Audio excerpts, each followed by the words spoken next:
Entitlement in long-term relationships. My name is Shayna Singleton, aka the Herpes Goddess, and I am the founder of Herpes for Never, where our mission is to make everyone feel uncomfortable until the herpes community feels comfortable being open about their status and proud of their sexuality. But we are not here to talk about that today. This is Conversations with Cousin Carlie. Carlie, welcome, Rich and Divine Rising. Thank you, Shayna, Rich and Divine Rising. I'm Carlie, also known as Carlie Rock. I am a coach, I am a writer, and the CEO of Merch by Carlie Rock. I enjoy having these type of conversations so we can discover what's in ourselves so that we can change our lives for ourselves. Okay. Entitlement in long-term relationships. It was important for me to talk about this today. I feel like when we are on our spiritual journeys and our self-help, self-care journeys, I myself and people around me have a tendency of holding on to relationships because they might be blood or someone you've known for over a decade, and we put up and we ignore a lot of things because of that time. And yes, that's where I got entitlement in long-term relationships. This is a great topic. Yeah. Yes. I recently went through a situation like that where a close friend of mine put somebody who was basically opposition to me in a position where they can antagonize me with their relationship with someone who was extremely close to me. And my normal reaction will be, why would you, just to pop off. But this time I took the cutoff reaction. I took the ghosting reaction. I'm going to completely cut off this relationship now that I see it for what it is and decide that I don't want to put up with this anymore. Yeah. Now I struggle with that because I'm like, that's not communication. You need to communicate. But I also said, this has been someone who's been my friend for a very long time. And I realized that this is who this person is. And I can't change this person from being who they are. And every single time I was disappointed with this person is because I keep placing the same expectation of loyalty, something that person cannot hold. So what is the point of the conversation? I'm accepting who she is and I'm deciding to move forward in a way that protects my peace. So it's a struggle in how my younger self feels and how my present self feels, or how my present self feels I should go about the situation. Right. Yeah. And I just want to tell you, like, that's big because sometimes it's easier to just let things be. Sometimes it's easier to say, you know what, this is the way things have gone. I'm in a place where I can maybe, take care of myself in a different type of way. So I'm just going to let that person be because I've had them for a long time. But for you to actually sit with something that you know, and that's the thing about self-love, especially radical self-love, is making hard decisions for the betterment of yourself and for the people around you. And so that's big, first of all. Secondly, I know it's hard too to think about, like you said, the best way to do it, because if I am all of these things that I say and believe and know I am, then how do I act in a way that's in accordance to that? And sometimes there's no perfect way to remove expired energy. You know what I mean? Sometimes there's not a pretty way to do it. And especially when you go about trying to do things the right way or doing things the kind way, the open-hearted way, the compassionate way. Sometimes the compassionate way is not barking on you. You know what I mean? Sometimes the compassionate way is not being aggressive, being, you know what I mean? Reading out your wrongs to you, like reading your rights, letting you know everything that I can't agree with. Sometimes people know the things that they do. You know what I mean? And in trying to better yourself, it's not always going to look like, it's not always going to look perfect. It's not always going to look like the best way to do it. But you could have actually confronted the situation and that not go well either. So I would say Great job to you for actually removing expired energy that you recognize that it needs to be there. No matter how you had to eliminate it, I congratulate you for doing it, because sometimes, like I said, it's easier to just leave things be. Yeah. Yeah. I've been in that situation before. And I still question whether I needed, or that if that person necessarily deserved an explanation from me.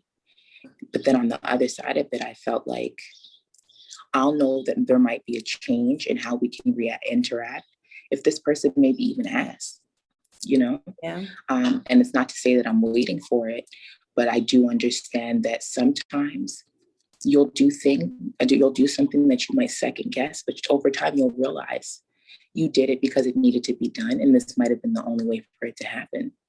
And I'm feeling lighter about it. I understand how it would feel initially. I asked everybody around me if I was bugging.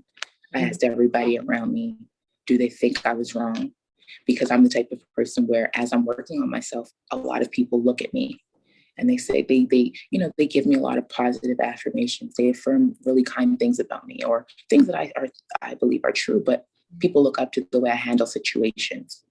And so in that regard, I said, nah, but this didn't seem like I feel like I could have, maybe this was wrong. And when I talked to different people, they were like, Carlie, you are somebody who considers literally everything. You look at all parts. You have so much consideration. If you've done this, you had to. And there was going to be no other way for you to get it done, because you would have excused the behavior again. And then you would have excused it again. And you would have found a way to rationalize why it was done. You take this time right now to separate yourself. And if that person, or if these certain people are supposed to re-enter your life, it'll come naturally. But if you cut off something and it never comes back, sometimes it means that it was not supposed to, or it's just not time. Yeah. But I know that we want to go into sometimes what leads up to that, right? Yeah. Is the entitlement. The entitlement. The constant, I've always been this way attitude. So you should be okay with it because I've always been this way. We grow. And some things that I was okay with when I was younger, I'm not okay with now. Some things that I let slide when I was younger, I'm not letting slide now, because I've set boundaries for myself. So it's when those boundaries are put in place, and it's the feeling of, well, why are you upset? I've always been this way. Deal with it type of energy is what I don't want. It's kind of like, I don't have to deal with it. I'm not going to deal with it. I've already dealt with it for so many years. I'm ready to cut it off. Right. That entitlement. So I did want to touch on that a bit, and the fact that it happens so often. And I don't know, I got to look up the exact definition of entitlement, because I feel like when we talk about it, it's usually a negative connotation. But I have a funny feeling that somewhere you can actually get entitlement that's actually, legit. Okay. So, but I mean in terms of having an agreement.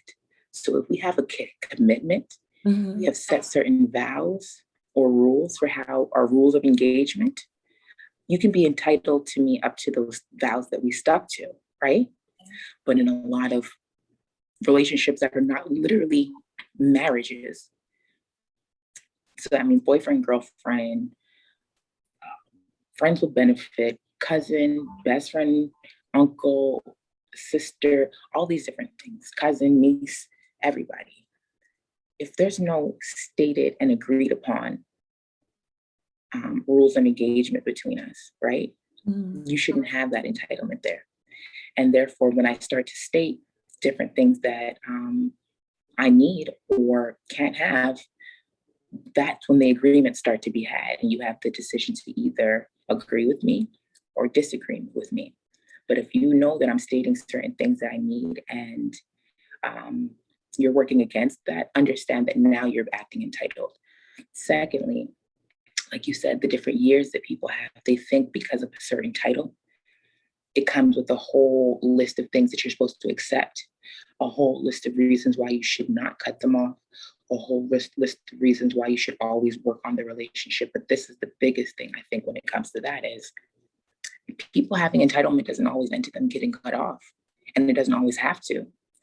The bigger issue is people not acknowledging the entitlement that they have so that they can change the way that the relationship is flowing. Because that's the biggest part. People do not want to give up the false entitlement that they think that they have rights to. And I think because that mindset won't shift, because I had to understand when I start loving myself differently, I start loving other people differently. Yes. And I realized where sometimes I could overcrowd myself and I could overcrowd people. And so just like I would expect people to look at the relationship and consider certain things, I consider things where I stopped doing things that would annoy people around me, or I stopped doing things that I stopped giving unsolicited advice, or I stopped bringing certain news to people because I say, you know what? I know how that type of information makes me feel if it comes to me. I'm not going to do that. So even though that's not what they're on and they might be with the stuff for the day, I won't bring it to them. Mm-hmm. Why? Because once you know, so I'll give you an example. It's not about even that, but when you learn to start eating better and someone says, can you bring over something for the potluck? You could either bring over what they normally eat, mm-hmm. even though you know and you've learned that there's some things that are not good about this. You know what I mean? But it tastes good to them. So you could bring that. Or you could say, you know what, actually, I'm bringing this new recipe that I got. It tastes just as good, but it has a lot of the unhealthy stuff out of it. So let me bring this to you now because this is what I have and this is how I'm eating these days. And let me see if you like it. So this is the way that I started approaching different relationships around me, is the same way that I love on myself. I'm going to bring it to you. Maybe not in the full capacity, but I'm going to bring it to you in a loving way.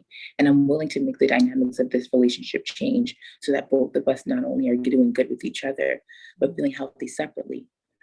And the flip side of that is those people who want to stay in certain places and keep that entitlement, they're not willing to grow into keeping that bond that they think that they deserve from you. Because there's some people in my life who I used to do dumb stuff with, mm-hmm. that have learned to kind of match me where I'm at, to not, even if they're doing certain things, they're not bringing it to me. They're not inviting it into my space. They're not making it an issue or an obstacle for me, or something that I have to deal with. Right. And mm-hmm. so I see the difference between people who can grow with me through my changes and are not resistant and holding on to a part of, so this is the thing. Some people need to be in a relationship with a certain form of you. And they know that because that different form of you is leaving, it's like they try to throw out strength, but you're my family. But we've been through this together, but I'm a different person now. Yeah. So this new person that you're with, it requires different things and connections and friendships. And I understand that it's new for you, but if you really love me and want to stay around me, you're going to have to bring some understanding to this relationship. Yeah. And a lot of people, that's the part they cannot do because they want to stay with that old you and they don't want to relinquish any rights. Mm-hmm. And so I feel like, so in that situation, I would say, or in other situations, have you felt like people thought they had rights? Oh, hell yeah. Going through that now with one of my best friends / family. Mm-hmm. It's kind of, I'm at a point in my life where my peace is major. Mm-hmm. And I had to realize that if someone else doesn't put their own peace, prioritize their own peace, there's no way they can ever prioritize my peace. Mm-hmm. And it's hard to get somebody to understand that they're not prioritizing their peace. If not prioritizing their peace is their normal, mm-hmm. especially family, because we all coming from the same generational curses. So I also have to realize that I've already broken that curse for myself. And I want to bring this best friend along with me, But for some reason, if I keep holding hands, I'm gonna not ever leave this point. Mm-hmm. I'm also in a situation where someone extremely close to me reminds me of all the things I don't like about myself. Mm-hmm. And they're the only thing left in my life right now that reminds me of all the things that I don't like within myself that I am changing for myself at the moment. And it's a trigger. So it's sad because it's like, I love you, but you're not good for my peace and my healing. Because I'm still working on these things. It's like I remember a friend who went to rehab, Mm-hmm. and when she came back, she had a list of people. Hi, Niall. Hi. Hi, how you doing? Good. Like you just woke up? Yeah. That's your cousin. I'm Carlie. Hi. How your hair still get messed up? Did you even do that, right? Let me finish up this call. You want me to turn the TV on for you? A friend who went to rehab, and she came back with a list of people that she could no longer hang out with. Anybody that she ever smoked marijuana with or drank alcohol with.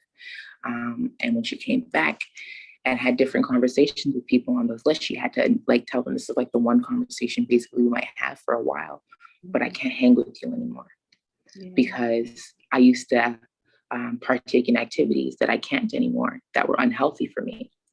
And at first it was like, yo, really? This is how you're doing? Like, we're not friends? Like, are we only based on the weed we smoke? Are we only based on the alcohol we drink? You know, so it's easy to say, listen, so let's not smoke around each other then. Yeah. No, because now the conversations might be different. You might still try to engage in those things, or you might want to light up in front of me, or you know what I mean? Or you might forget, or you might start saying things that are triggering for me.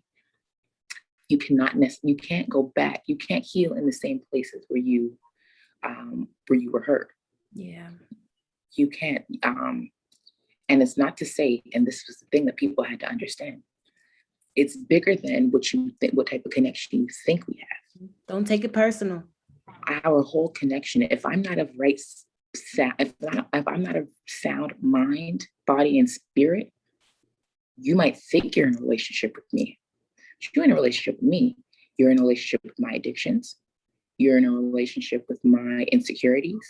You're in a relationship with my setbacks. You're in a relationship with my toxic ways. You are not in a relationship with the real me. And what I'm trying to do is get into a relationship with the real me so that when I represent myself to you or anybody else in this world for that matter, they'll be getting to know me for real. Yes. They'll be getting to know me, not only me for real, but me at the healthiest or most healthiest that I can get myself to at that by the time I get to them. And what I respect about the people who can give you space during that time or give you space, period, is that they can end up learning and end up realizing, you know what, I see why you needed to do that. Mm-hmm. And I think that's the real test of a true bond.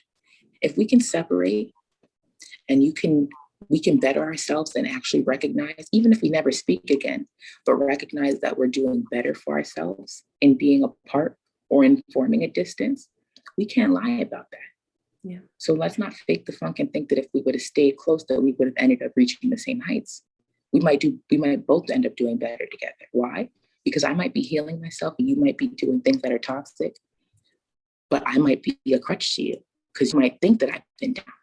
Yeah. You might think, and then all of a sudden, because I cut you off because of that, or I say, you know what, we can no longer be friends because we participate in too much toxic activity with each other. Mm-hmm. So I have to take a break from this. They might realize, oh, damn, you were my toxic buddy too. Yeah. Now that I'm hanging out with different friends, I'm doing a little bit less of that. Yeah. Or when I try to have those same conversations with this group of friends, we ain't even having that no more. Damn, I see what Shayna was talking about. Me and her were doing a lot of stuff that wasn't right. Was it healthy? We were implanting, or we did have things in our relationship that weren't going to sit right, or weren't going to be sustainable, or weren't going to do anything but lead us to an argument one way or another some point in our life. You know what I mean? I think there's value in allowing someone to, if the bond is that real, allow someone to have their space from you. Yeah. And now we're gonna end on that note because that was dope. Thank y'all for watching. Comment below your opinions, entitlement in long-term relationships. This is Conversations with Cousin Carlie. Peace, love, and light. Thank you for having me.